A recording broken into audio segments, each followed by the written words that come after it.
to the awesome podcast that is Ratchet Radio. Cue intro music, if there's ever going to be any. Ba-bum, ba-bum, ba-bum. Yay. I don't see there being intro music. God freaking damn it.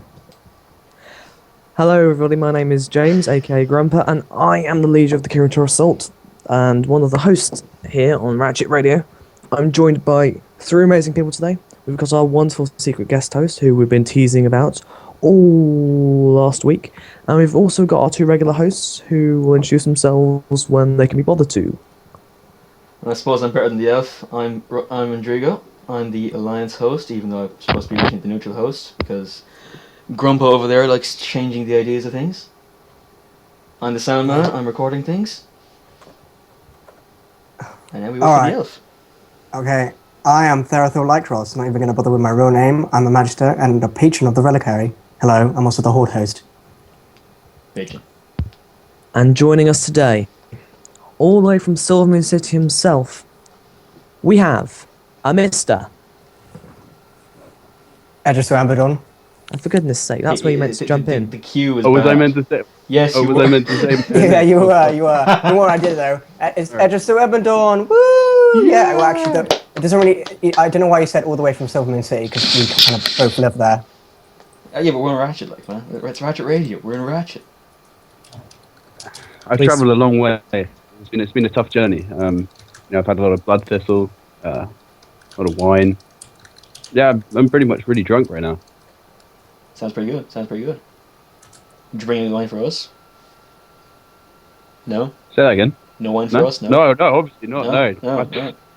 Oh, Bring any for you. I finished it all on the journey. It's a long journey. Go home, scum. We don't want you anymore. Wait, it's supposed to be neutral here. Hedonistic elf.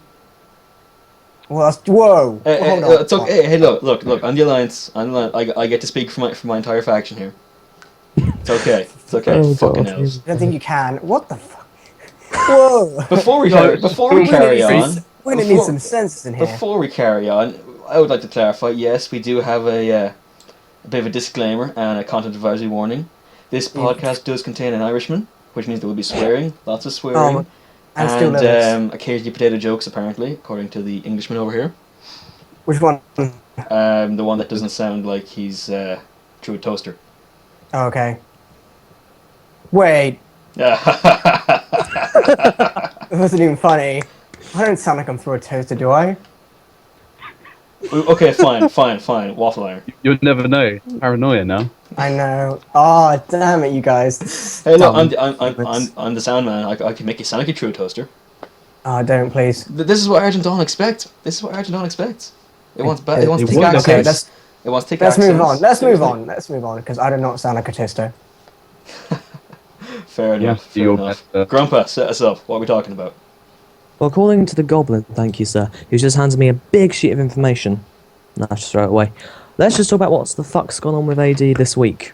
2 weeks, maybe, slightly. Well, I have been in a cave for the past 2 weeks, so I'm not going to be contributing much to the Alliance, although what did happen for the faction has been very muted, as far as I can tell. Feel free to correct me on that. Feel free to pelt stones at me and track me down and kill me for my lies.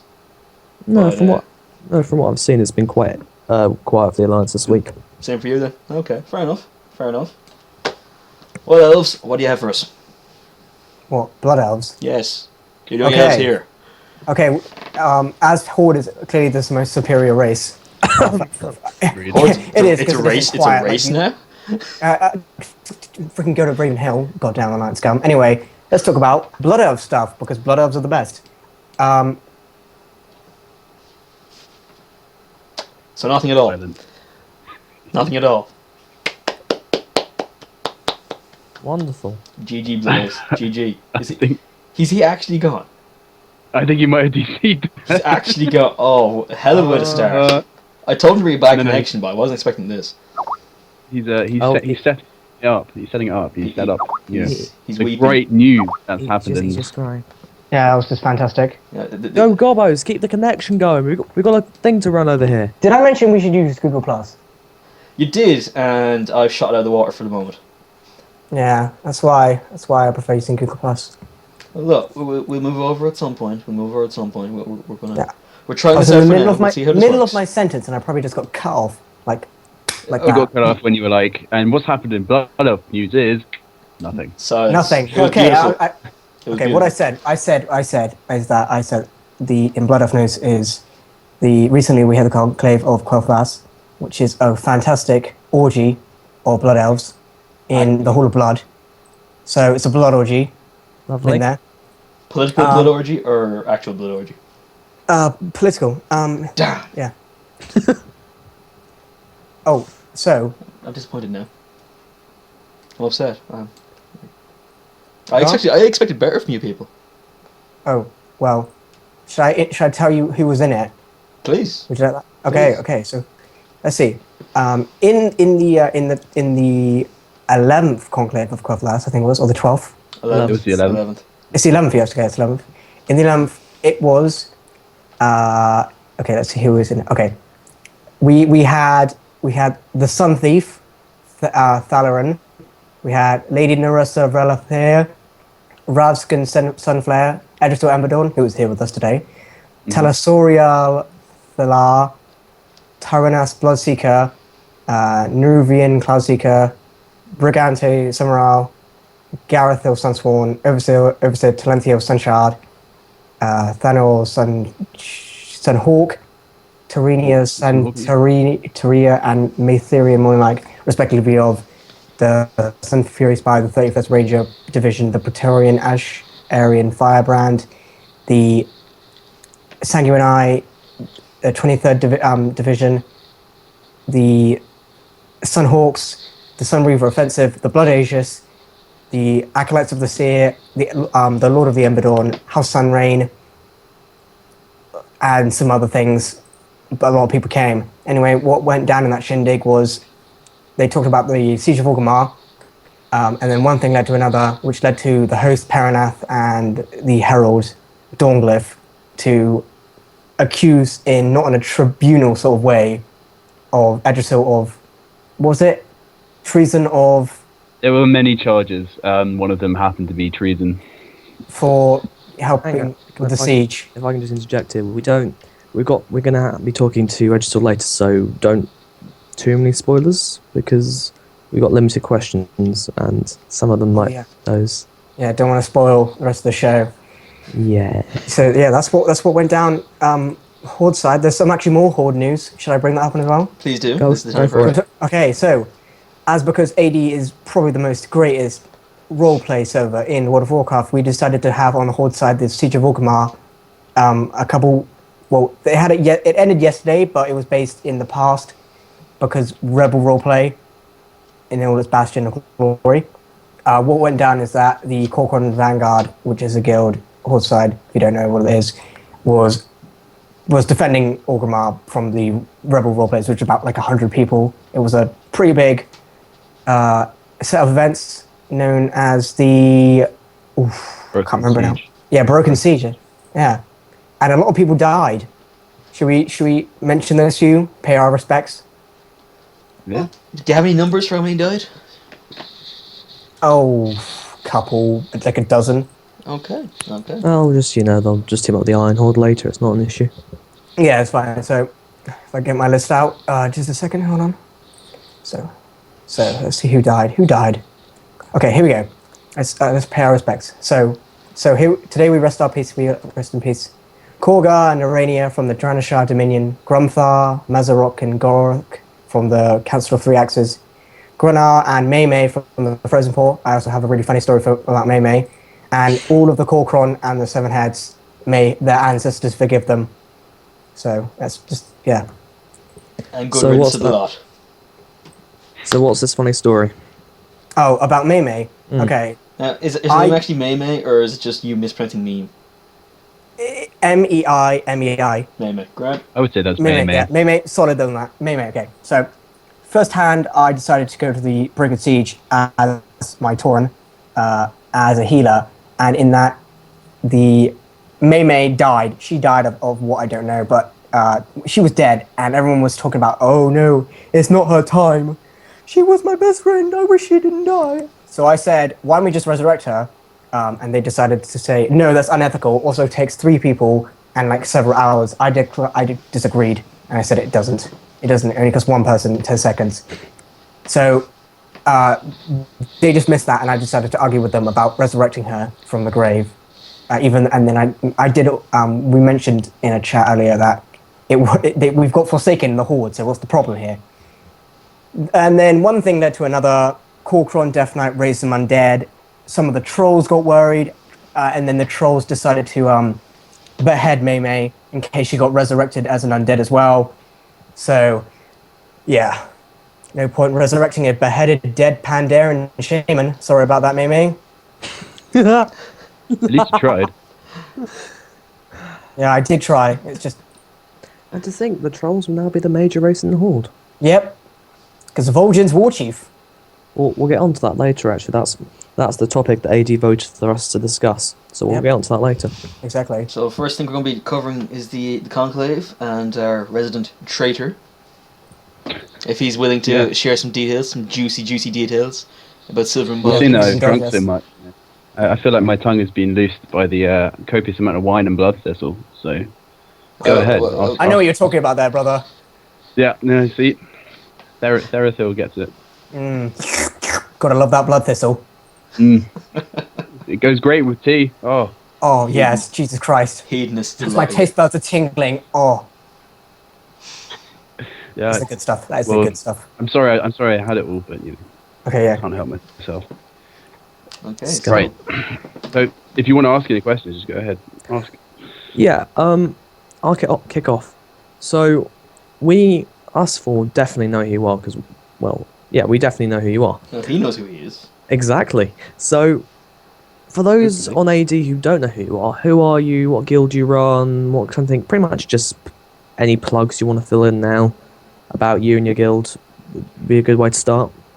I roleplay Lord Edrisil Emberdawn, and I run the guild, the Everdawn Dynasty, although in character it will be known as the Everdawn. Like the Dynasty, it sounded great at the time, and then we all decided once we made it and we got to like level 10 that actually, and this was a good 2 years ago, we were just like, we're not so keen on the Dynasty anymore. But it kind of does hold a significance. It was important at the time. So basically, what the guild is about, it originally was the union between two houses. So what we were looking at when we created the guild, we wanted to find a niche that no other sort of house guild sort of had, and we basically thought, what happens when two houses unite, when they become allies or on the same cause. So that's basically what happened. It was House Emberdawn, so Edrisil's house, and House Dawnstrider, and there are a lot of Dawnstriders, and there's been a lot of them been featured, on AD's roleplay for a long time. And even though I joined AD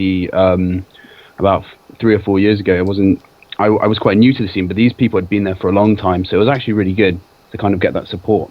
So with the uniting of these two houses, we sort of basically created something that was heavily against this whole I guess it's kind of this movement towards Fel of like taking it and absorbing it. Like there was a lot of mixed thought at the time, and I know there's a lot of Blizzard sort of blue posts now that really help us out, which is great, and that's really sort of cleared things up. But back at the time, everyone was like, I've got a Fel crystal, start draining it in the middle of the street, and everything was easy. And this was back in Cataclysm, I think, so not too long ago. And they were all doing that. So that whole idea was something we were really opposed against. We all wanted to look towards the Sunwell, and that's the major sort of theme, was looking towards removing corruption from the state, sort of emulating the Sunwell, making it the most important part of our society again. Especially now that it's got a mixture between light and arcane energies. It kind of runs really well with our theme. And basically just going along the storylines and exploring what happens in the history of the houses. For example, we've got at least I'm running an event chain at the moment called Memories of the Past, which I started a while back. And basically what it's about, it's just taking the history from House Emberdawn and sort of throwing it into the present almost. With Edrisil found a amulet that was his father's, and for some reason it seems connected to his soul, and so his father reappeared. A lot of Edrasil's, well, at least, soul-wise, spirit-wise, and try to attack them. So there's a lot of mystery going on why this is happening, why there's a connection, and how to stop it, and what to do. Unfortunately, I haven't been able to finish that completely due to, Siege of Orgrimmar and everything that kind of popped up. So that's like one example of what we do. And obviously we'd go on campaigns, Theramore being one. That was a great set of PvP. Actually, I met our resident Lord Magister here for the first time there. Not when he was Lord Magister though, he was a scummy high elf, but we'll forget that. And then obviously the Siege of Orgrimmar. So that was a good 4 months of roleplay. So that's basically an example of what we do. Very long introduction there. That's okay. It's good. It's good. My question would be this: if you're all about removing corruption and focusing more on the Sunwell and the use of arcane light and purifying, I suppose, the society, you've had recovering from the abundant use of fell magic in the hopes that would sustain you. How then is it going to be that you've been declared as traitors? If I'm not jumping the gun too much with this. Oh, would you? I'll basically talk about the Conclave and everything. Please give us some backstory to that then. I'll just tell you why. Basically, Edrisil was said to be a traitor, and it's not for any of those reasons actually. Never once have we been questioned as being traitors.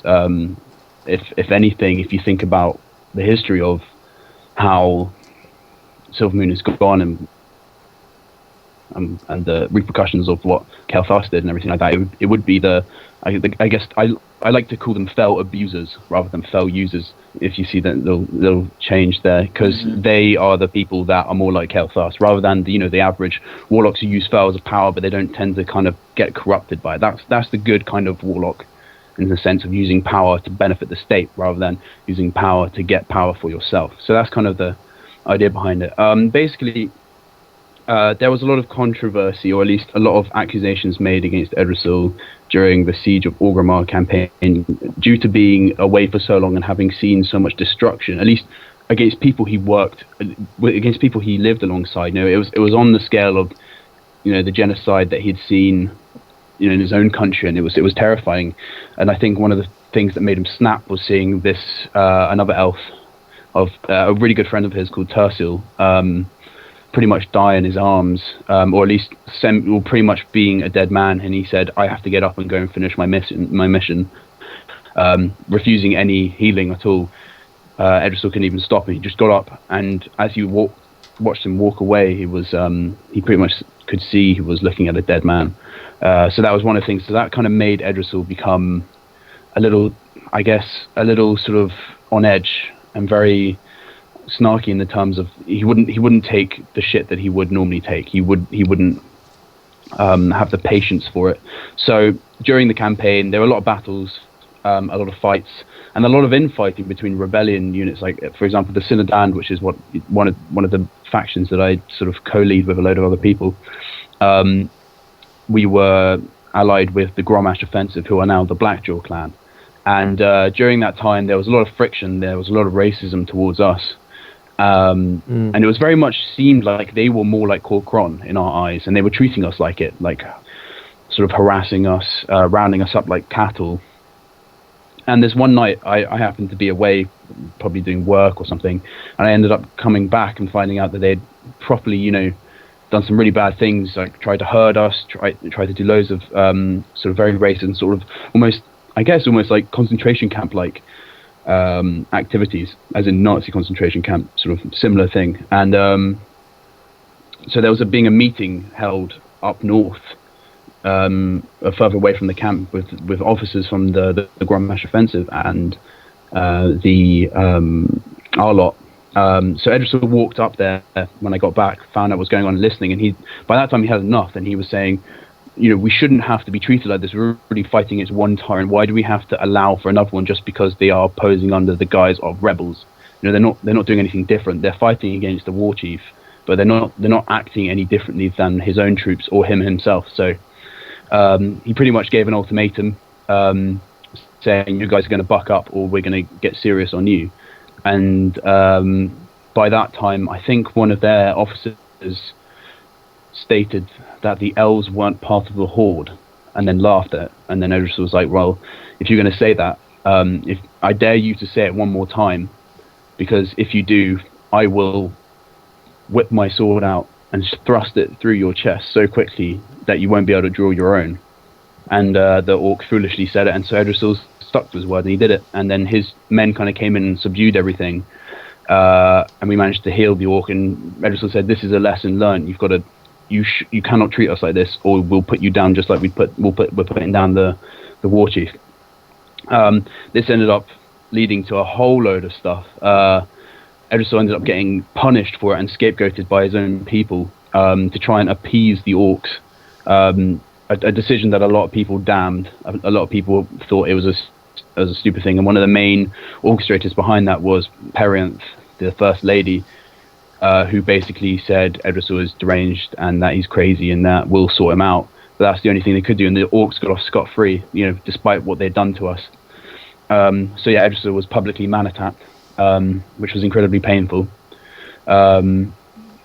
And so that's one of the things that was brought up against him in the Conclave. The other one is that obviously during the siege of Orgrimmar, there's a truce between Alliance and the Horde, at least the rebels. So the Synodan wasn't adverse to working with any alliance that was there. So the I think Red Valor and there's another Night Elf guild, Kaldorite. A Hand of Sulphurus or something like that. No, maybe that's different. But maybe I think that might be a weapon actually. It is. I can't remember. Anyway, there are some sort of. It is a weapon, yeah. I don't know where I got that from. Anyway, there's some sort of like priest guild, and there's actually happened to be a traitor, a turncoat called Nerissa Silversong, who was a blood elf, and she happened to be with them. Obviously. Okay, sorry for interrupting here, but oh my god, you're not going to be starting her. I've actually devoted like several months to trying to capture that goddamn person. I've failed so many times, it's unbelievable. That's the only thing I've been devoted to. I've set up groups, just trying to get her. She's not even called, she was called Starsong, but now she's married to a female night elf. Yeah. Which is just painful. What? Mm-hmm. What? Yeah, yes. There's a lot of controversy around that, but regardless, anyway, so we worked with them, but Edrasil was quite keen to keep an eye on her. So I'll come back to you in a second about her. But basically, yeah. So he was keeping an eye on her, but he worked with them in order to beat the Warchief. That's what you wanted to do. That's what we wanted to do. We wanted to win, and there was a truce, and it was fine. However, Edrasil was going to hunt her down afterwards and bring her to justice because she is a turncoat after all. And even if she is now a night elf, that's part of our duty. It's what I guess in a way, or it's not really part of our duty. It's what you would do if you had the chance. If you had the chance to get a traitor to your own country, you would take them in, pretty much. That's what you would do. However, by the end of the siege, they had already buggered off a long time ago. The Alliance stopped being part of the siege for at least the roleplayers anyway, stopped being a part of it about 3 or 4 months before it was announced. Well, not 3 or 4 months, but a couple of months before it was announced that it was over on Twitter. So by the time we left, Edrasil had gotten a fever and had sort of basically been in bed, and that's the reason why we pulled out in the end. Also due to the fact that we lost a lot of activity, but that's by the way. So we ended up doing that. However, in the Conclave, that was brought up. It was said that Edrasil worked with the Alliance and with the traitor. Nerissa, and thus was a traitor himself. Yet it kind of became apparent that it wasn't true. I mean, they basically ignored the fact there was a truce and kind of presumed that that Edrasil was a traitor because of the fact that he'd worked for them, but there was a truce at the time. So, and then they said it was my duty to bring her in at the end, despite the fact that Edrasil couldn't have been because he wasn't even there and they'd left a long time ago. So there's a lot of conflicting facts. That's basically the main reason why he was called a traitor, although that kind of was discussed once in the Conclave, and then Edrasil said his rebuttal, and it wasn't really discussed again, but it was still lingering there as some sort of valid excuse for him being kicked out. So, there's a lot of stuff going on, but I hope that kind of answers your question in a really long-winded way. There's a lot of backstory. I mean, there's so much stuff going on. It's definitely highlighting just how complicated and how willing, at least seems to me anyway, that the Blood Society always has been towards finding a reason to hold a grudge or have a reason to kind of just pick out someone going, no, we don't want you anymore, be gone. But there's a specific reason why Edrasil was kicked out. Okay. Which I can go into if you'd like me to. Shall I? Before you do, digest? I'd just like to say this is, of course, all of Edrasil's opinions. If you have, of course, want to say something else or have conflicting views, do feel free to put that in the comments below on YouTube video or put it on our forum thread. The links will obviously be in the video, and if you found us on YouTube, you found us on the forums too, most likely. Yep. Indeed. It is all my character's icy opinion. If I'm going to say my own opinion, then I will say it. Pretty much, I will say in my personal opinion. That's entirely up to you. It's just a disclaimer we have to put in there. Yeah. Yeah, I get you. Yeah, exactly. Right. So should I continue? Sort of explain what happened at the Conclave? Yeah, give us. That's the whole thing with the Conclave. Like, what's the purpose of the Conclave anyway? In general, I mean, I'm not part of the Horde scene at all. I have no idea. All I know is suddenly I saw these messages being put up everywhere. Everyone's talking about this 11th Conclave, and I'm sitting here going, "Wow, 11th? What?" Yeah, there's been a lot. Yeah, I mean, I don't recall the Alliance having anything major important like that. I mean, the last time I recall a huge meeting of many guilds was the old Triumvirate trying to put together this coalition of light, and that, sadly, nothing came of that at all. Well, there was the Northern Coalition, I suppose you could argue. Well, you could argue that, but that's... That failed quite catastrophically. It didn't bring together as many people as the Coalition of Light had tried to. Yeah, I wonder why. Probably because it had the word northern in it and it also involved humans. It was... I mean, both... I think we should leave that one for another day, boys. That's a thorny Get wrecked by Therethil Lightcross. I think we can... Magister, get wrecked. Get wrecked. Hashtag owned. Yeah. We'll have to... I think, we'll argue that one another day. We'll go back to the point. Yes, Conclave. Just about the Conclave. So basically, the Conclave is... If you're not from Horde and you kind of want to think of a template for it, it's basically like the Roman Senate, but with absolutely no power outside of it, only within. So, for example, anything that's discussed in the Conclave can't really take place outside of the Conclave unless you specifically decide to do it. AKA, if someone says, "Oh, I think there's an undead attack coming," just as an example, obviously, if there's some sort of Forsaken attack they've turned on us, then I guess inside of the Conclave you can discuss that and you can debate it, but outside of the Conclave, you're not obliged to, or you shouldn't feel you have to. Even if everyone says we should attack, you don't have to at all. There's no outside power. It's all within. So, for example, the Herald and the First Lady, who I'll come back to, basically, all their power is within the Conclave. So they, act as, I guess, the mediators in a way. They are mediators. So basically, that's what the Conclave is. So different people bring topics, and you discuss it, debate it, take a vote if need be, and that's that. It's a great initiative. It's really fun. I love it because every single year, Edrasil makes a whopping great speech that most people look forward to. Some people do not. I don't know whether that's OOC or not, or IC, but I can't really tell because I don't speak to them otherwise. But it's fun. It's a lot of fun. But that's basically what it's about, pretty much. That sounds pretty damn interesting. So I've just got to jump in with a question here. How often do these conclaves take place? Once a month? Once every 6 months? Once a year? I'd say once every 6 months. It seems like that. I guess maybe twice a year, pretty much. I guess that's what they try and aim for. So, for example, I think the last one was in summer, and then the most recent one was now. So I guess another one will probably end up happening in summer again, depending on how it goes. Okay. But that's the aim. At least from my personal experience, I've gone since the 7th. So the first one I joined was the 7th conclave, and then so for the last 2 years or so, it's been like that. I guess it's a good initiative. For two a year. Yeah, so it's great. It's really good. I really enjoy it. It's about that. So here's the thing though. Edrisil has been, in quotes, kicked out. So what do you think is going to happen next? This is purely speculation, but what do you think will happen next? What will happen next is, or at least what I think will happen next for Edrasil, is Edrasil will do what he can as an elf to bide his time and see how it goes. Either he'll end up rejoining the conclave at some point, or he'll merely just continue to do his thing.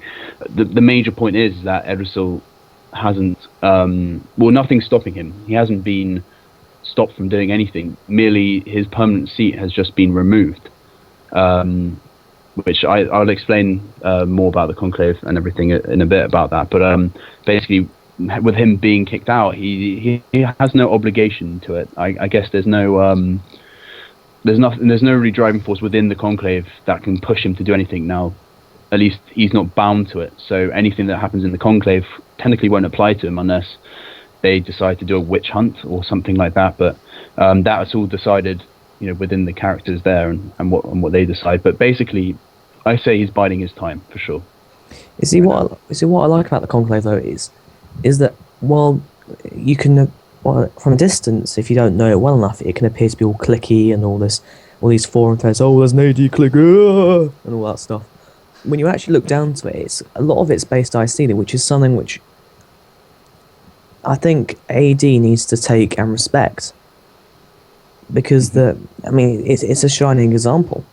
I mean, you might maybe not take it directly off the Roman Senate, maybe take it off the UN or something like that, but it's not a bad idea. It's something that works. Yep. I got a lot of whispers afterwards from people saying how much they're going to miss Edrasil and his speech, and a lot of people whispering me, so I guess commending how I play the character as well, which was really nice. So it's definitely nothing like OC driven at all. If there is, I wouldn't know anything about it. At least I've never felt it nor seen it. So at the moment, it seems completely IC driven. There's a lot of backstory and everything. So you got a fair bit of support off Argent Archives when that everything kicked off there. You got a fair bit of support on there. You got it in game as well. I mean, Edrasil's got quite a few friends, which is good, and you've yourself got quite a few friends, it would seem, on an OSC level. Yeah, I hope so. Well, at least I hope people see me as a friend. I'm definitely not out there to get anyone OSC. That's not something I'm interested in at all. If it was, then I would be, I don't know, scheming here. I'd be like trying to flog as much influence as I can from this podcast, surely. But no, I'm just there to inform. That Herald, that bastard, I going. Yeah, God, he's such an asshole. Hear about all these orphanages he burned down? Yeah, exactly. That Herald and his burning orphanages. Orphanages. What even is an orphanage? Orphanage. Must be all the wine and blood. It's all the wine and blood that's going to your head. Yeah, exactly. It's all the blood orgy. Not good for you, mate. It's not. Once you go blood, you never stop, or blood, or whatever. I don't know what I was trying to achieve by saying that, but Okay. Anyway. Okay. Well, look, don't worry. We'll sedate you. We'll put you in the chair. We'll tie you down. You'll be fine in the morning. We'll call the good Dr. Fine. I might shake a little. That's okay. It's okay. We've had worse. We have to cope with James here. I'm sorry. Haha. I'll get you later. Good luck. Okay. Good luck. Okay. Killer question for our guest. We're going to ask this to every guest. If you could change one thing about Argent Dawn as a realm, whether it be IC, OOC, lore, anything like that, and it would affect the realm on such a big level, what would it be? That's a really good question. Let me have a little think. What I'd like to see, for sure, is definitely a mixture between IC and OC, because I want to see the community come together as opposed to splinter. There's a lot of IC problems. For example, if we take the Thalassian Warhost and the Synodan, they are two factions that see completely different eye to eye. But I feel like there's also a lot of stuff that we see differently. OOC, for example, we pretty much take almost anyone on, and we always have done. And we have a very sort of loose, quite chilled approach to how we deal with things, at least on that side. Whereas often, at least from what I've been told, the Warhosts, I feel are much more serious in terms of roleplay. So, for example, we had happily taken a guild that maybe is considered a loller and try and teach them and try and make them better. That's always been our aim, to make a roleplay community that's much more improved. And what I want to see is, I want to see that in everything. I want to see the whole Blood Elf community together in one. No arguments or anything. I guess it's kind of like the whole hippie, oh, world peace, man. But like, I just want to see a fluid unity that basically means that we can RP with anyone. There's no issue. Of course, there's going to be enmity because no one person can have a similar opinion. Like, we all have different viewpoints, and at some point there's going to be one viewpoint that is completely opposite to another. But at least I'd like to try, and I know there's that issue on Alliance as well. I'd like to see the whole OOC and IC community kind of fluid as one. I feel like it will get there in the Blood Elf community. It'll just take some time. But that's my hope. I hope that would change a lot of things.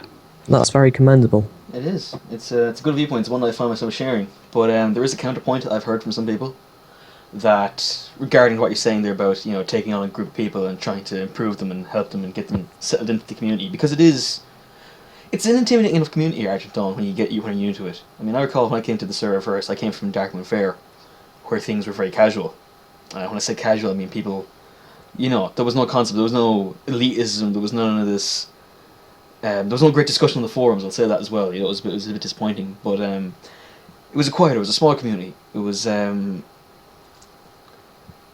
you know, anything went. You know, no matter who you were, whatever you were taken on board. You were accepted. That was grand. In other words, no drama. There was no drama really, but there wasn't that sense of quality either, I suppose. I mean, not to diss the server or anything, but it's nowhere near the Argent Dawn's quality, and that's part of.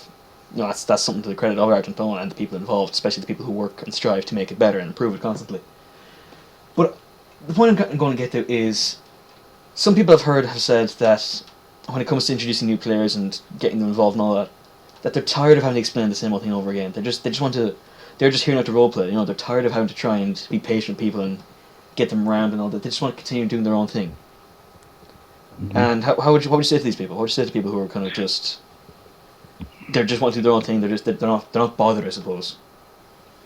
I think it's always, you know, some people are, I guess this is going to sound really cliched, but some people are born to teach, and some are just born to be examples. I guess the main thing is, I would say, if you're not going to teach anyone, you should at least be a good example. So, for example, if I didn't want to teach, there was a new guild on the block and they came up to me and they were like, oh, can you teach me? Or they wanted to shadow me or, you know, whatever, me to show them the ropes. And I wasn't really particularly keen in teaching them or doing so. I'd at least be very kind and nice and say, I'm really sorry, I'm just so busy at the moment. But if you want, we can role play together at some point, and you can get a feel of what we're like, or at least just try and be friendly. That's the main thing. So even if you're not actively teaching someone, which I've done a lot of times throughout my whole roleplay career on WoW, it's best to be an example.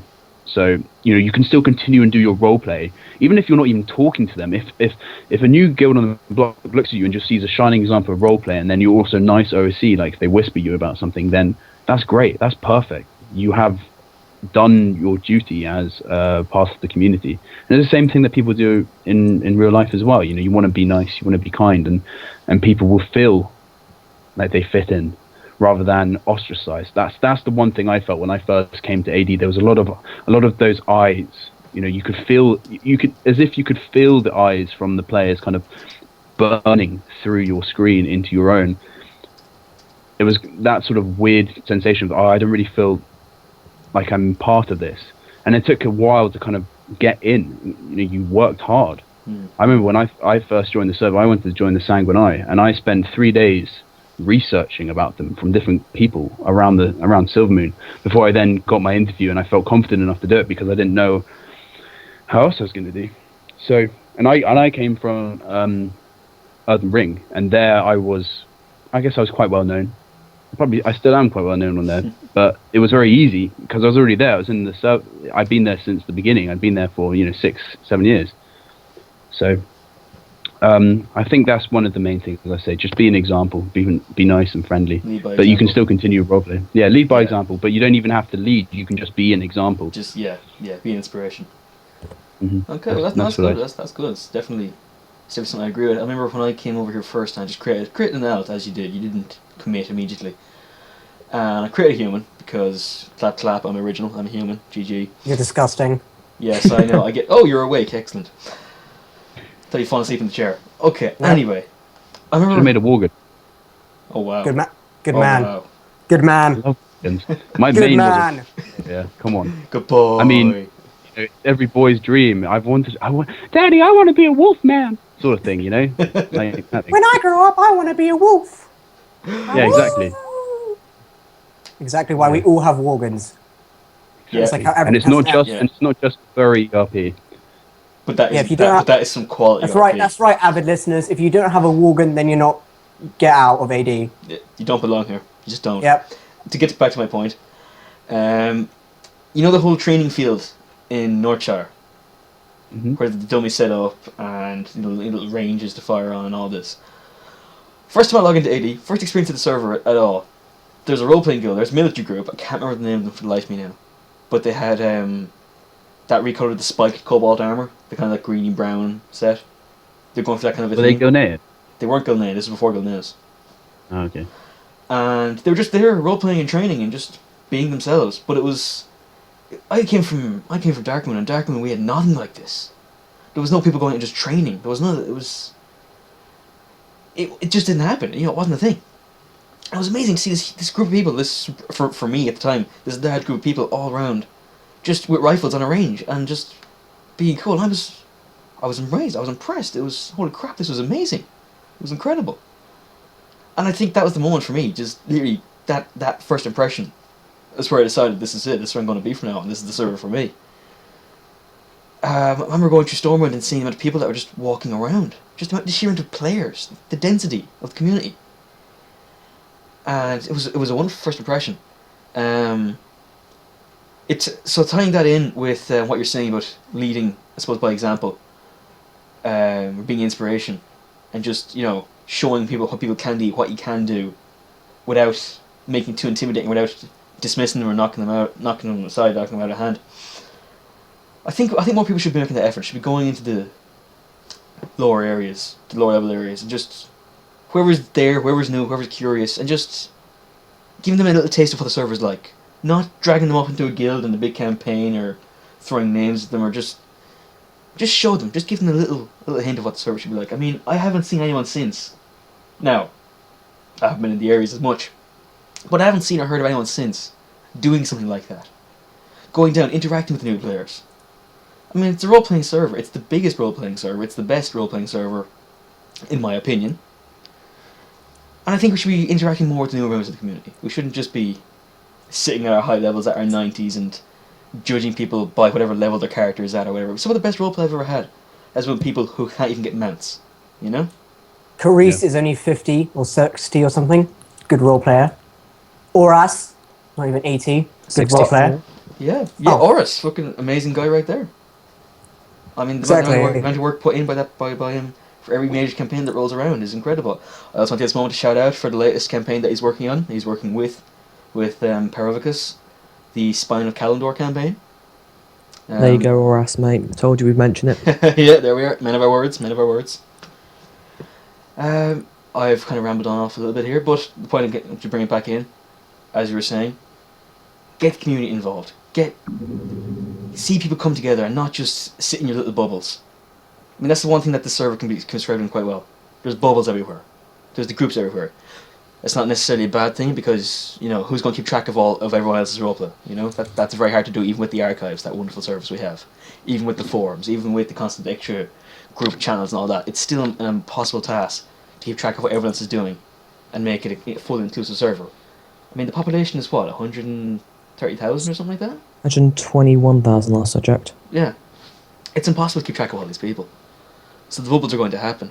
But it's nice to see, it's nice to hear, and it's definitely nice to see people branching out more and trying to decentralize, I suppose, and just, make it a more inclusive and evolving thing. I mean, I think That's alright. sorry, no, I've rambled on a bit there. I've stolen the spotlight from you. the thing about Argent Dawn is that the fact that all of us have effectively are immigrants in a way to Argent Dawn. I came from Shatar, you came from Elden Ring, you came from Darkmoon there. And when we first got here, because our servers were dying, or mine literally died over one weekend. Argent Dawn, when we came here, originally was like hostile because they'd stolen all our RPs. How dare they? But then it became a beacon of hope.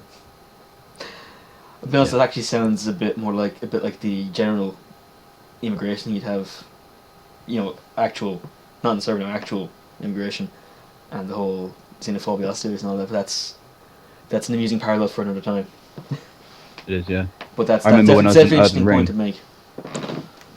Well, I think we've It's rambled like on. this whole idea of Sorry, you keep going. No. Okay. No, I was going to say we've rambled on a bit too long, so I was going to get onto the Argent Dawn vote topic.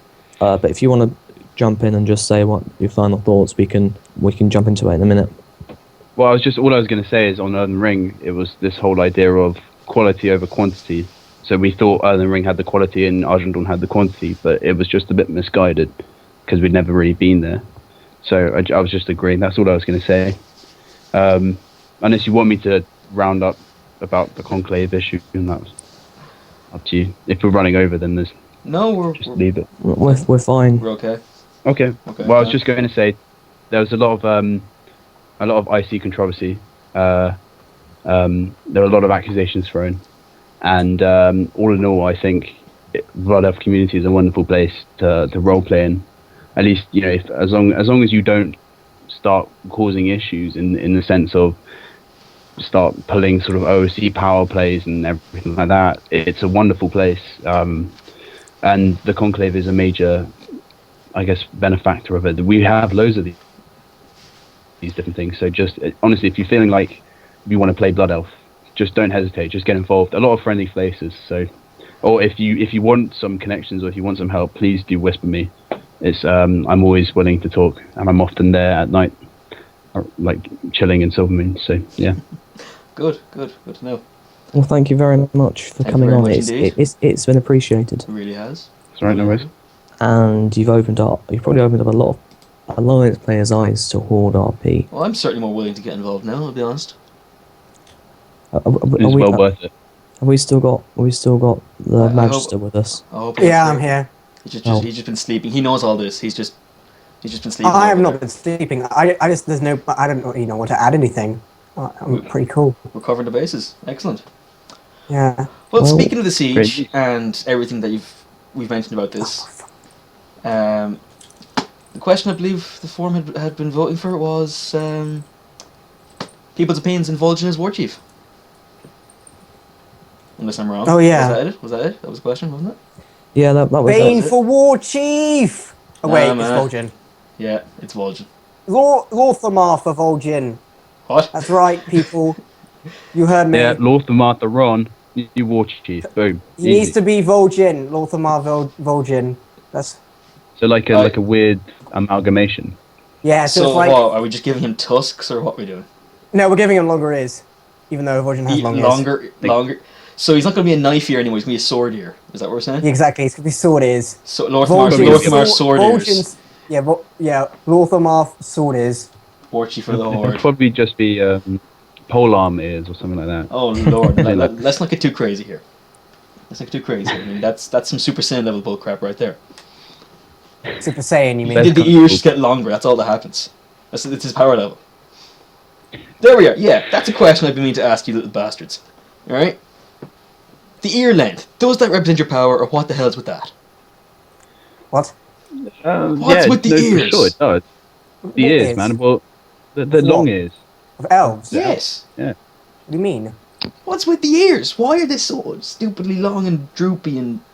What's with the ears? Because they got bones in them. What? Oh, they got bones in there. That's in their ears. That's disgusting. Haven't you ever noticed that? If you ever do the / cry mount on a blood elf or a night elf, Yeah, the ears start the drooping. ears bend because they got. Oh my god! Sorry, playing Lara Croft still. They got bones in their ears. Right. Well. They got ligaments. It's ligaments. Cartilage. I mean, I don't know if cartilage. That's it, kind of. It's their fifth and sixth appendages. Right. God. Well, I bet okay. The hentai foundry is going crazy. Oh with such images. no! Oh no! Yeah, you Speaking had to of mention- hentai, no, Dem Tails. no! Oh god, no, don't Oh mention- yeah, I Why do did love you- them tail rings. Why did you bring Oh, up the Draenei tails? Please don't. Oh, I just have to. Oh, dude, have you ever seen Dude. a Pandaren tail? Oh my god. It's just What, so those big fluffy things? Oh, those big fluffy glorious things. I just want to stroke them so bad. No, God. Hedonistic blood elves. Seriously? that's why Seriously? Draenei have tail rings on their tails. It's because they're like you know what they call them, sea doms. Get what I'm saying? I might be the one here, but I have no clue what you're talking about. I don't either. It sounds hilarious, though. It sounds hilarious. Right, we'll strap him down and sedate him and put him next to you as well.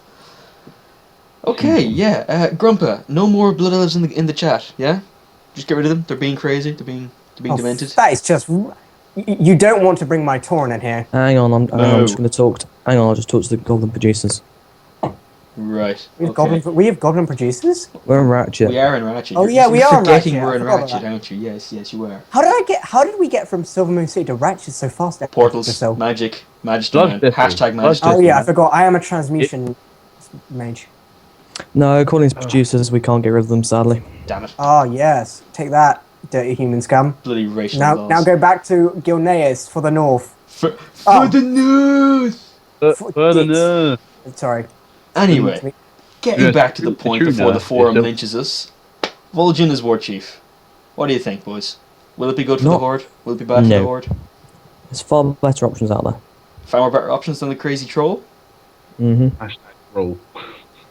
Right, so the two elves are saying Lorthamar because, well, that's what they're going to say. It's expected. Well, I wasn't going to say Lorthamar. I was going to say Bane. He also said Lorthamar. Yeah, I did. You're confused. You're confused. You see. Grumpá, who would you have for Warchief?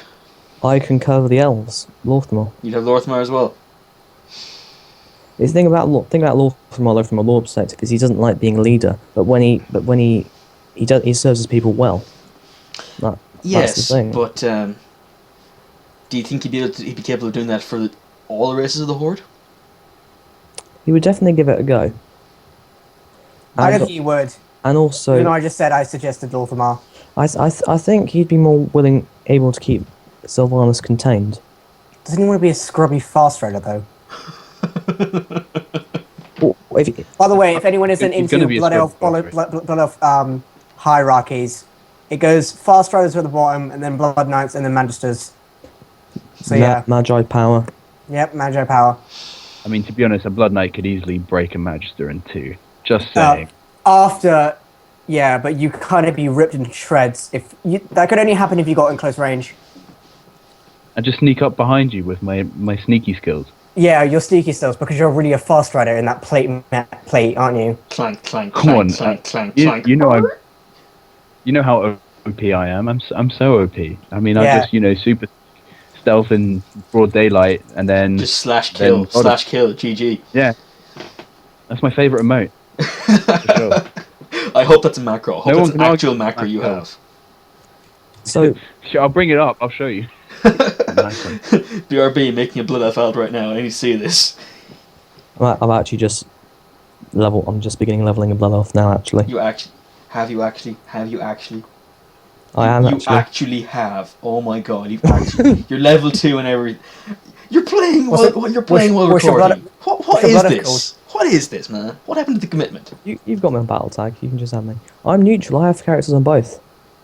Yeah, but like, you're leveling while we're recording here. We're doing a show, man. I know, but I just want to get into the sort of Lorthamar fan club mood. Okay. So much for neutrality. Spend the night with me and. Why would anyone be a fan of a goddamn fast rider? Why don't I want to be? Actually, no. Fair enough. Magisters aren't Regent best. Lord. No, It's he's true. Regent Lord up now. He's transcends. Even hierarchy. Edrisil licks my boot, even though he's just like bitch decides to think he's higher than me. Really? When we were like when we met up, I was like, oh hey Edrisil, you were just like, oh it's Lord Emberdawn. I'm like, fuck you, I'm not calling you that shit. I'm a magister. I can call you You whatever I definitely want. did. No. He's still, I he's did still a decide to house call lord. him because I called you it because I don't want to offend you. And this is what Oh, I'm yeah. for those Is there any reason? There's people that don't call Lord enemies. Brilliant. Just brilliant. Absolutely fantastic. Okay. So the consensus is pretty much being Lorthmar instead of Vol'jin. What do you think Vol'jin's going to do that's going to be bad? What do you think why are you against him being Warchief?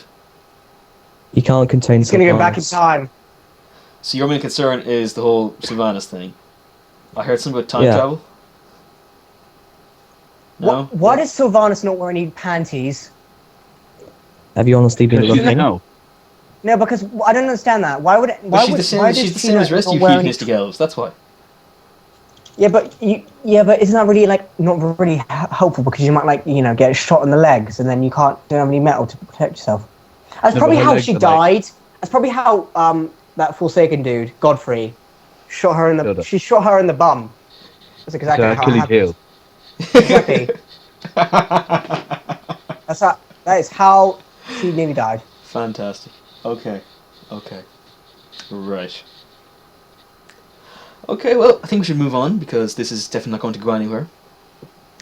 Lorthmar for Warchief. Lorthmar for Warchief. Lorthmar for Warchief. Lorthmar for Warchief. Unanimous decision. My own 2 cents on it is I would have Vol'jin for Warchief. I think out of a lot of them, he makes the most sense. Not knocking Bane or anything, not knocking him at all, but I think Vol'jin just has had that drive. He has that drive. He has that leadership quality to him. I think. Guys, can we have Medan for Warchief, please? Oh, get out! Oh, yeah. Just get out! You're clearly drunk. I really want that quarter Draenei, quarter Orc, half human as my leader. Look, if you're going to go that way, just have Legosh for Warchief. Seriously. Fuck Legosh. But whatever. This ain't going anywhere. He's just trying to be an orc. It was better. It was better than the average orc. No, he isn't. He is. Anyway, this has been a wonderful little discussion, and yes, Sergeant Dawn, this is what you can expect from us in the future. Well, I'd also like to bring up something quite topical, actually.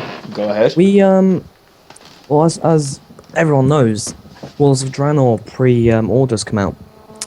I already bought mine. Sorry, you bought yours twice. I bought mine twice. On 2 accounts because I'm a fucking disgusting boy.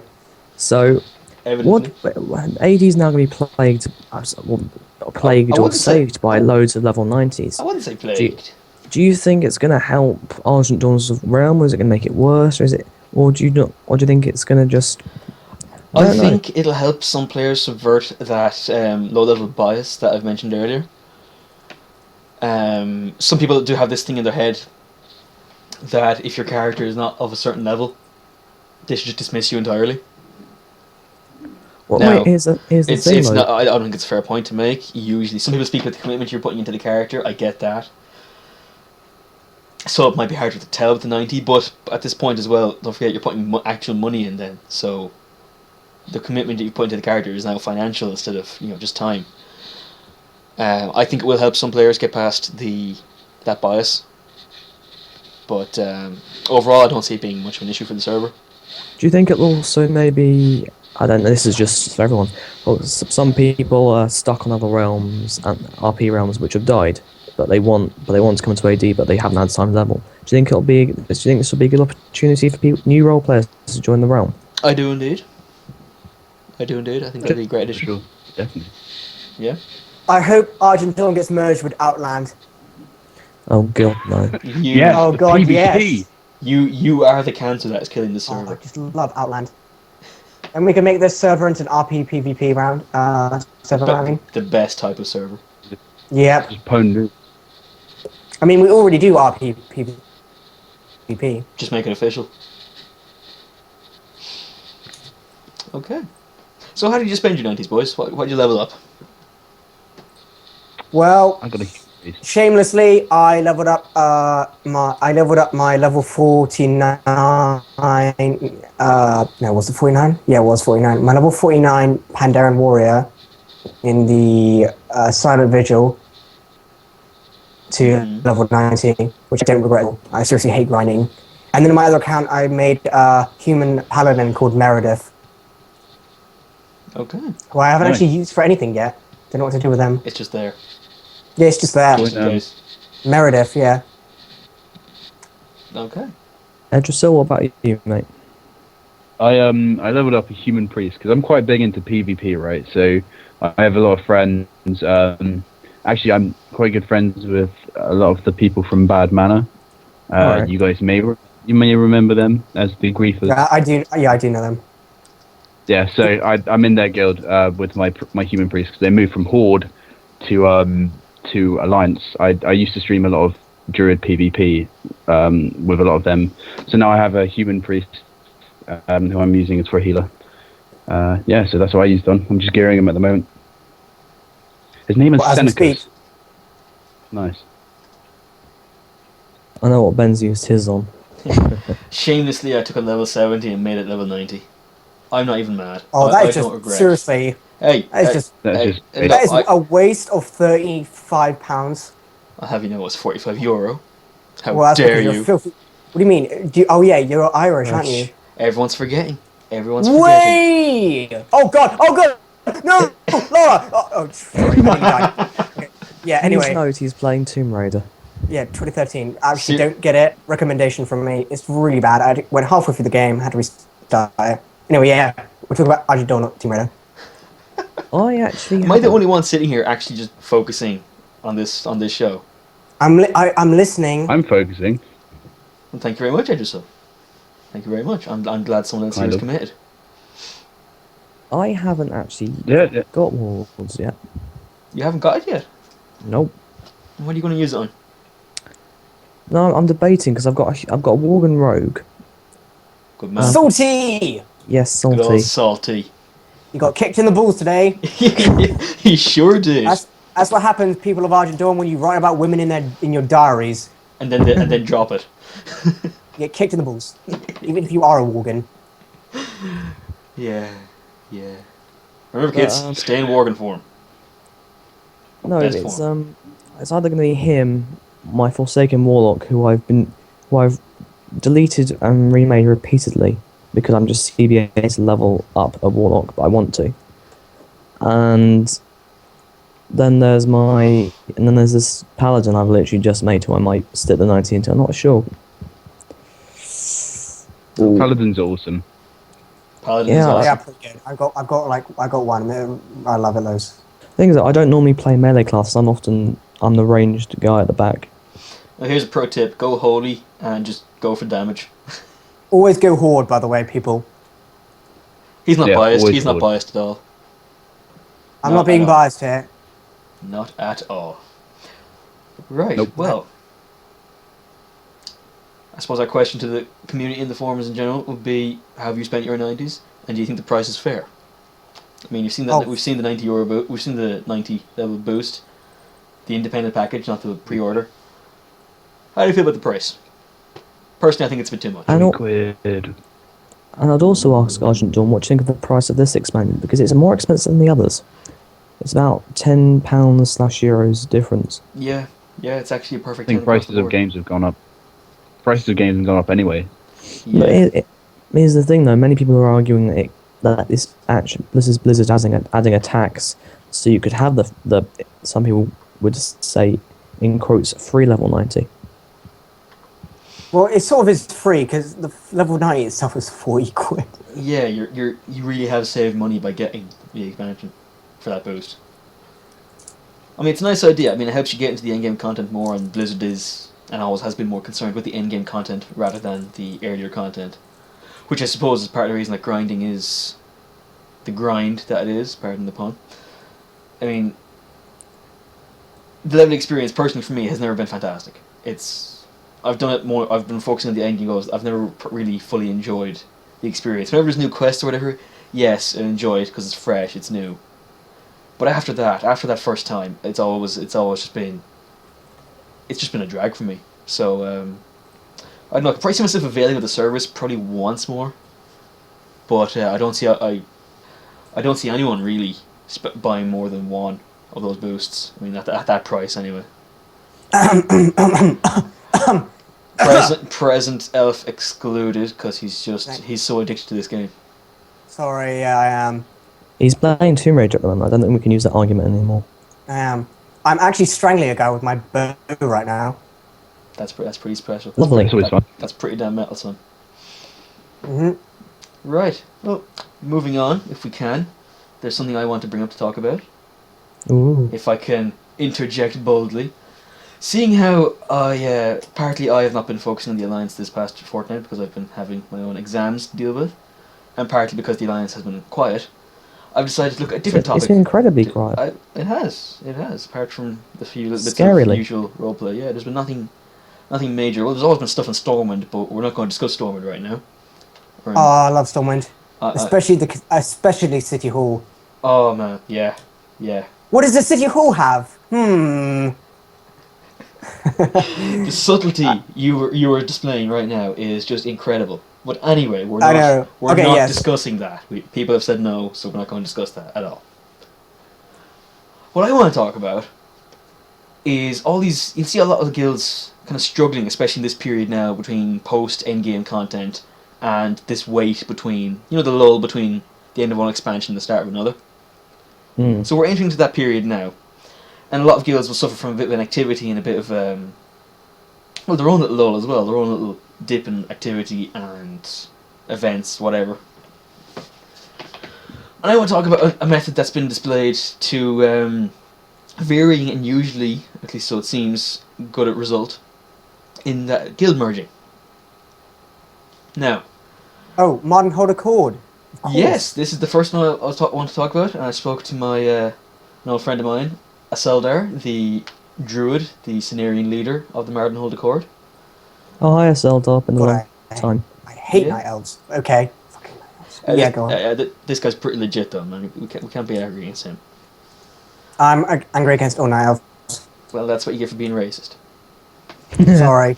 Bloody Blood Elves, I swear to Christ. Anyway, so I spoke to him first about guild merging, because he had started off with his own guild, the Cenarian Druids, who, by the way, also still has their Horde counterpart, the Cenarian Druids. The name is the same. And I spoke to him about, how his activity for the guild was, what he felt the problems were, and in general his own experiences with the merging with the Mardenhold Dawn and how it's been afterwards. So I started speaking to him and asked him first about when he made the Cenarian Druids Guild, and it's actually relatively recent. It only came about at the end of last year, the end of 2013. They focused on Cenarian Circle roleplay in and around the Plaguelands. It was a collection of druids who just decided to come, and Circle roleplayers in general, who decided to come together just for the sake of showing their own unity. It was a natural evolution. It wasn't just, hey, let's go make a guild, that'd be fun. But they suffered from a lot of the problems that small guilds will do in this period, which is the general lack of interest from the player base, that people will be kind of going, what's new, what is there for us to do, what's the point? I mean, this is typically the period where players will drop off for a few months, do other things, play other games, catch up on whatever real life they may have missed, whatever, you know the drill.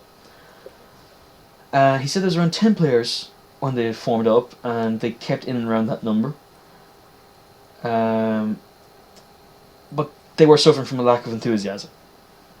He also mentioned then that the Mardenhold Dawn was suffering from this as well. Now, unfortunately, I didn't get in contact with any of the original Dawn members.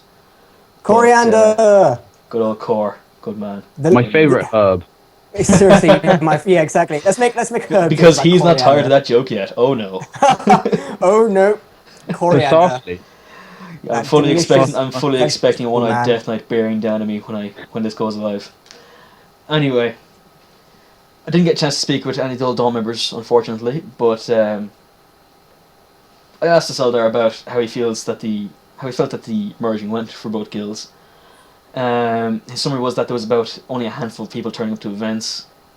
I think he was saying that there was only 4 people kind of online at most times, and it just wasn't a thing. There was no one really excited or there or bothered.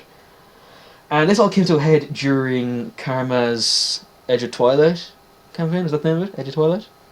I heard so. that. Mhm. I heard it was. Wings of Wings Twilight or of something. Twilight, Wings of Twilight. That was it. Apologies, Karma. When the Mardenhold and the Cenarians decided, it'd be better if we just came together. It would generally just fix our problems. So they came together and formed the Mardenhold Accord, as anyone who's been on the forums or indeed been in and around Hearthland has noticed. And Asaldar definitely feels that this has solved pretty much the problems they were having. There's more members around, there's more excitement, morale is up. There's been no problems with the integration across because the guilds already worked so close together. It just felt like a natural thing. I did ask him about how the leadership would work when guilds merge, because as we all know, there can only ever be one guildmaster. And that's fair enough because there's a definitive authoritative person at the top, usually and hopefully. But when there's one or more guilds coming together, that leaves the other guild masters in a bit of a position because they're just going to be an officer. And some people will feel that, they should be more than an officer. They were a guild leader. They were a person who's contributing members and time and effort and background into this new combination, this new union. So why should they just be sitting there as an officer?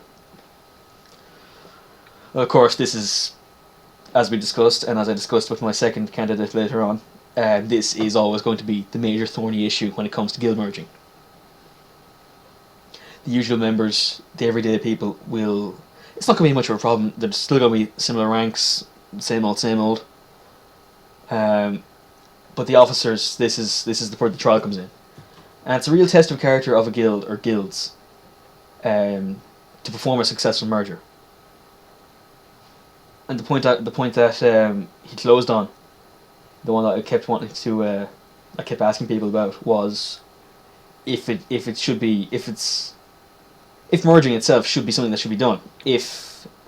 Say you've got a couple of guilds, like say 3 or 4, but there's a few low member base, usually inactive. Should merging be done? Should merging happen to bring these guilds together? If you want to keep the guild alive, I guess. Yeah, for the sakes of keeping the guild alive, keeping the concept going, and keeping people interested and enthusiastic. And I saw there, where was it now exactly here? I have it here, I have the exact quote from the man. Definitely feels there should be something that should be done. Definitely feels that if the leadership is happy to work together for the sake of their members and the concept, definitely it should be a thing that should be done. I also spoke to Tontas of, I'm saying that right now, Tontas of the Gulnain Covenant. Now I spoke to them because I wanted an alliance point of view, a strictly alliance point of view, not one that's just using the alliance races. And I wanted to see about a more controversial area. I mean, neutral roleplay is still very much a thing, and all credit to the Mardenhold and every other neutral guild out there that is working at it and keeping it going despite the prejudice that they'll come up against, despite the opposition, despite the, at times, inattention from Blizzard, because, as we all know, the storyline these days is always about the leaders and the factions and the war. It's never, not usually, I won't say never, but not usually focused on the people who are not directly involved. It's the Cenarians are brushed aside usually, given a few token quests here or there.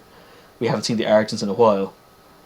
Kind of because they don't really need to be there anymore. Yeah. I mean, they were only there to destroy the Scourge. Now that the Scourge is gone. Yeah.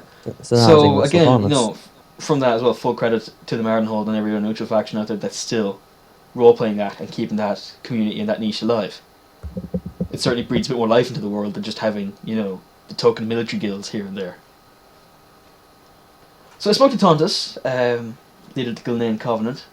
Now Gulnain, as we all know, is a very controversial area because there's some people who kind of people actually want to roleplay there. It's an interesting looking region. We've all been there. And it's empty. And it's absolutely empty. The architecture is interesting. The landscape is very nice. It is an interesting and inspiring area. But it's also completely uninhabitable, except for a few areas on the coast. So there's always going to be... why you should go back in time. Go back in time, go to the Gulnaeus from Warlords, yeah? Yeah. Yeah, man. That's totally what we should be doing. I spoke to him about it because this merger was of several different guilds instead of just 2. This was a merger of the Gulnaean Vanguard, who themselves were a merger of the older Gulnaean Vanguard and the Hand of Greymane, and the people of Gulnaeus and the Gulnaean Royal Guard. So it's a merger of 3 of the 4 guilds. And I've spoken about what prompted the decision, because Guild roleplay itself being controversial, I can see why you'd want to keep people going, keep people grouped together and enthusiastic, and form a community. And this was pretty much the reason he specified. He also mentioned politics, but did not elaborate on what politics he meant, whether this was politics between the Gilnean nobility, or politics between Gilnean people and the other members of the Alliance, or Azeroth in general. The merger is more recent than the Mardenhold Accord merger. He felt he was not able to fully speak of if there has been a direct benefit yet, but that there will be. He does believe there will be a benefit ultimately from it. When he spoke about the merging of leadership, it wasn't as neat a job as the Mardenhold was, where they have the Ebon Knights, the Arch Crusaders, and the Cenarians, and they have the three segments all coming together nicely with their respective leaders at the top. In this, it was a multitude of guilds all coming together, people of various ranks, titles, positions, whatever. So what they chose to do instead for their integration was to ask the leaders what positions they would like and in what sections of the guild they would go. I asked them what sections were available. And there's the military wing, the politics wing, the civilian wing. I thought there was a religious wing, but there isn't. That comes under civilian. Apologies. So there's those 3 wings. 3 being a common thread in most guilds, it seems. The military works on its own. There's a council over the whole guild. The council mainly comes from the politics and civilian side of things, with only 1 military person in charge. But strangely, he says, every leader, excluding himself, chose to go with the military side of things, clearly presenting a very militant front for the Ghanaian people, but I suppose that's understandable given that their country is, well, ruined and completely uninhabitable. Gotta stick it to them and Forsaken. Bloody bastards. His own recommendations of it is that he would recommend merging, but as long, again, to echo Aseldar's comments, as the guilds are willing to work together, are willing to come together, and that the leaders are not addicted to leadership. That's a topic I want to throw to the forum. I want to bring about, maybe discussing next week or whenever we do the next episode. How much power do you feel that an officer should wield, in character and out of character? I wield too much power as an officer myself. You feel you wield too much power? Are you comfortable with having that much power? Would you rather have less? Would you rather have more people spreading the responsibility out? I'm alright because nobody really listens to me. So you have the power but not the authority? Yeah. Okay. Well, because I'm a massive dick. Well, I'm not going to argue with that one. Also, speaking as a guild... Edrasil. Yep. How about yourself? But the power that my officers have, I need officers to help me out because I get a lot of whisper spam. I just get a lot in general. Just everything just kind of gets piled up on me, and I like my officers to be able to, be able to take the reins like effectively. Yeah. I want them to be able to do my job, should they need to. So yes, you'd be happier then with a system where the officer tier is all essentially equivalent with the guildmaster in their own way, in that the guildmaster is just a nominal figurehead. Is that what you're looking for? Yeah, basically that's they are predominantly going to be my friends who help me out and basically know what to do. The officers that I have had in the past, like the best one I've probably ever had was Alkira. Who sadly is no longer officer due to what she does now, but she was a really good friend of mine, and she did a lot to help out, and she was always there and always able to do things should I not be there. I have a quite busy IRL life, so okay, that's how I prefer it. Yeah. That's just how it goes, but it can be different. In some cases, it can be like really detrimental to have, and then some it can't. So it really just depends. Yeah, to have someone so powerful. Sometimes it depends on the right person. If you're a good guild leader, you'll make an officer who can really, I guess, not abuse it and try and take over. Those are the worst officers, and I've seen them happen before, but thankfully I've never had that. So I feel like I've made the right choices. Good. Okay. Well, that's my own little bit done there. I want to speak about guild merging. Again, something I want to throw out to the forums because I want to start stirring up some discussions here. How do you feel about guild merging? How does AD feel about guild merging? Do you think it's a good idea? Do you think if concepts are struggling, they should just drop it? It's not the right time and do something else, or should they try and find like-minded people and, I suppose, force it? Although force implies the wrong connotation. What I'm getting at here, but you know what I mean. Try and make it work. What do you think should be done? Should guilds merge? Should they just drop it, find somewhere else, do something else? Anyway, I'll leave it up for discussion. Grumpá, what's next on the list? Well, next on the list, by my reckoning, was the random topic of discussion which we decided on the last minute, which I think we've just covered. Oh well. Inadvertently. So I'm being efficient. Excellent. Yeah, for once we're actually not following the schedule and ending up correctly. Well then. Can I just throw in one last thing? It's something I said I'd do last night, and I'm a man of my word. I want to give a shout out to the IC Hearthstone project. Currently operating on the Alliance side and looking to spread out into the Horde. If you want to join and get involved, just /join Hearthstone. There's a channel for it. Lovely bunch of people running it. Great idea. And I'm really looking forward to hopefully playing against some people in Hearthstone in character. There is something on the Horde. There is something already on the Horde for that, is there? Oh, that's excellent. There is the Sunrain Hearthstone tournament. I got asked to spread the message about it through my guild, but I may as well mention it now. I wouldn't be able to tell you the dates. It's on the forum, but there is a Hearthstone tournament being run by the Sunrain. So, the Sunrain are a lovely guild.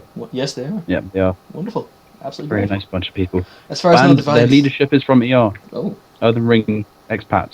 So, oh, awesome. Yeah, taking really names. I also want to point out the Valiant Expedition on the Alliance side, run by the fantastic Gillerin, is also doing something similar, but it's been more of an in-guild thing, hasn't been branching out as such, but hopefully we'll see other guilds picking this up and maybe joining in the project, and looking forward to seeing a first big character tournament. The thing about Hearthstone is it's such a good game and it's free that anyone can get it. Yeah, and I imagine that some of these sort of big World Fair events like the Fable Fair or the Dark Moon Company, I can imagine them doing it, which is nice because a lot of AD these days is military or it's a wonderful community thing. It's nice to see the community come together just to play some games and have a laugh, you know? It certainly beats the usual humdrum of war and skirmishes, and it's a nice thing, especially a nice piece of roleplay to promote during the ceasefire that we're in currently. I mean, if we're not going to be at each other's throats, we may as well play some cards, you know? Exactly. Well, guys, I'm looking at my clock here, which has been ticking, and we said we were going to stop at an hour. It's been an hour. It's been an hour 20. Good lord. That hasn't happened. No, it hasn't. We've got through ourselves. So we'll cut off a bit. I blame myself. No, it's fine. It's these Blood Elves and their rants, I tell you. It's these Blood Elves. Just cut me. Just cut me out completely. No, Matt. No, you've been a wonderful. You've been a wonderful guest. We're not going to do that to you. No. I'd just like to say, so next time, if there is a next time, depending on what AD judges this. I'm expecting to be lynched when this goes out. I really am. I'm going to be running a by-episode lore section. So if there's anything on the lore you don't want to know, you want clarified, or you just want to listen about why you're leveling or why you're bored, just leave the topics below. Any that jump out at me or any that I don't know about, I want to learn more about, I will do, and I'll present that thing next time. Right, well, I think there's only one left to do is close off. So, I'm Andrígo. I've been the sound man. Okay. This has been wonderful. I didn't mean to say that. That was actually just a bit. Cut that out. No, leaving it in because you're a bastard. Oh, damn it. Leaving that in seriously, too. I didn't mean to say that. Yeah. I'm really sorry, people. I didn't mean that. What did you even say? Scum. He totally meant Nothing. it. I didn't. Shit, I'm really sorry. I didn't mean to say that. Writing a We'll disclaimer for discuss you it as well. later. Writing a For my disclaimer for you as ancestors well. and my ancestors' cousins, I sincerely apologise. Yeah, they're technically your ancestors too. Anyway, yeah, I'm also Magister Therethil Lightcross. I also do have a sister who's a high elf. He doesn't. And I've been Grumpá. A big thank you to Edrasil for coming out. It's been an honour having you It's on been here. wonderful. It's been absolutely great. And Okay, I'm gonna go shout abuse to him. Wow. Sorry, Edrasil, for what I do. It's okay, but I'm not on Edrasil, so that's okay. All right. No, but seriously, okay. thanks for Plan coming. steward once more. Yep. Thanks for That's coming been a on, pleasure. and thank you to Argent Dawn for Listening actually to us rolling- ramble on for an hour and a half. Yeah, and for sort of giving me the confidence to sort of present this idea to you in the first place. And thank you very much to both Ben and to the Magister out there for coming out and offering their services. The Magister offering all his contacts, and Ben offering his computer's expertise. You're welcome, disgusting human. I love you too. Yeah. No, I don't love you. Oh. Once we That's were adorable. friends, though, let's not forget that. But you can blame Garethos. Garethos is a really bad person. Yeah, Hey. yeah, he is. He is. I'm not going to lie. He is. He was terrible. He was a was. good guy. What? He was- What? We have a Blood Elf here going Garethos did nothing wrong. Hell of a way to end the show. This has been a bombshell. This has been incredible. And on that bombshell, it's time to go. See you is indeed. next. Come See you on, in that's 2 not even- weeks. It's not even Top Gear. Oh, shush.